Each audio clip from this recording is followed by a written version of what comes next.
Alrighty, we are out here on the range. Target is at 100 yards. This is my Sequence Havoc hit, chambered in 7 RSAUM.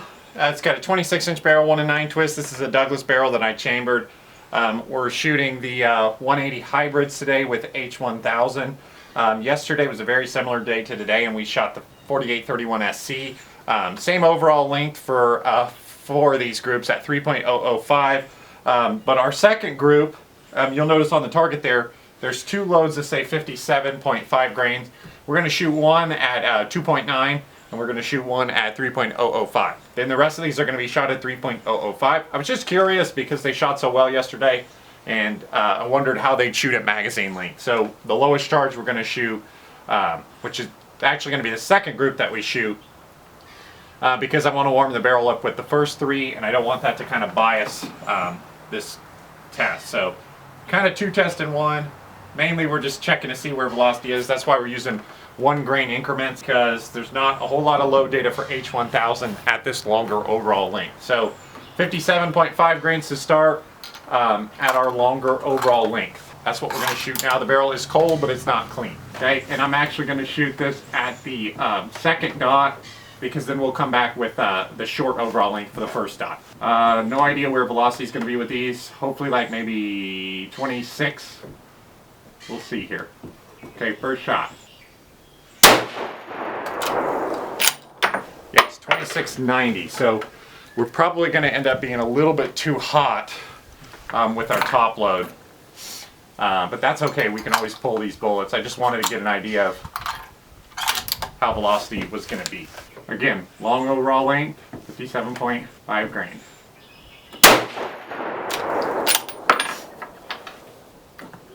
Not a good start for H1000 versus 4831. Those shot amazingly well yesterday. Which was it? Was that a cold bore? Is that what we had there? Yeah, so potentially that's just a cold bore shift. We got good velocity data there, which is really all we're after. That's why I wanted to shoot those 3 first with the long overall length, because we kind of know the long overall length already shoots. Those we had 2690 with a 6.8 SD, so good numbers with velocity. Okay, now we're going to do the exact same load, but a very short overall length at 2.9. Curious to see how velocity changes too. There's kind of a gust happening right now. Kind of like yesterday, we've got a pretty decent wind. Today, our wind is kind of behind us and off the right.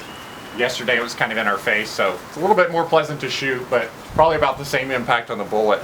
Just going to let this pass by.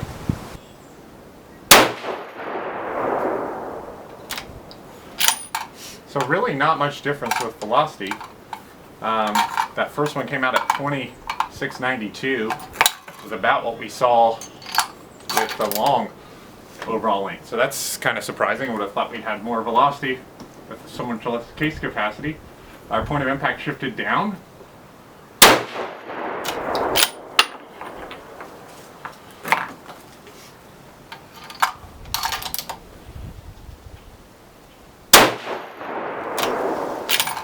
Yeah, so not bad with the short overall length, huh? So that's like 150 thousandths of jump. Velocity looked pretty good. 2682, 10.5 SD. So from we shortened the overall length by 100 thousandths basically, and we saw 8 feet per second change in velocity. So essentially nothing as far as change in velocity with that much overall lift shift. And you know, with 3-shot group, discernible compared to what we were shooting the other day with H48, whatever, 4831. These look about the same, other than we had that, obviously, that big cold bore shift. Okay, let's move up. We're going to move up to 58. I'm going to move us to the right about a minute of angle 2 to clean up our target. Going to move us up just to clean things up. 58.5 grains. Long overall length. That was 2,700 feet per second.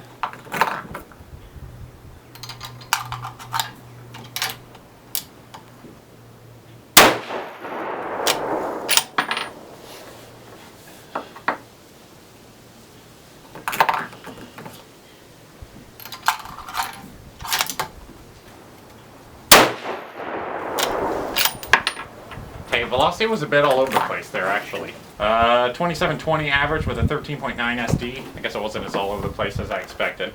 Take a close look at this brass because we're jumping in 1 grain increments here. No significant primer cratering. Things look okay. Let's go ahead and move on up.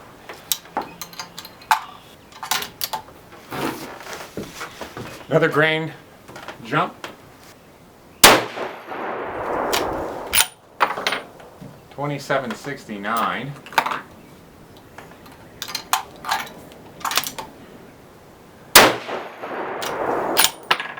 $27.71.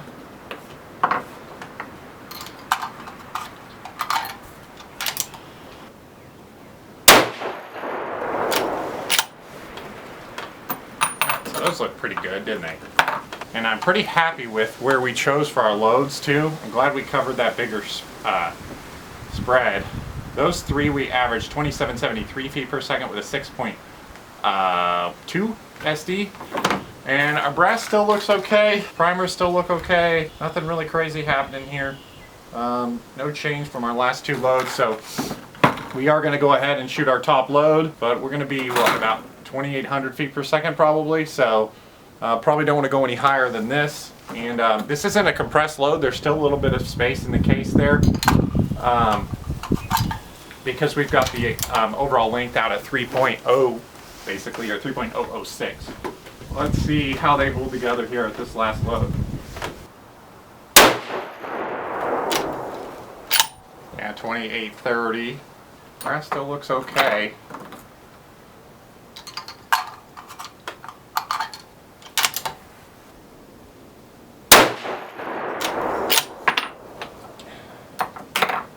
Group's definitely not as good though.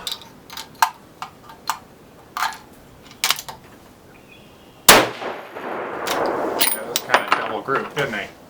So we definitely had better luck with 4831 the other day. We did get a little bit more velocity out of H1000, which I thought would probably be the case. We got up to 2821 average with a 10 SD.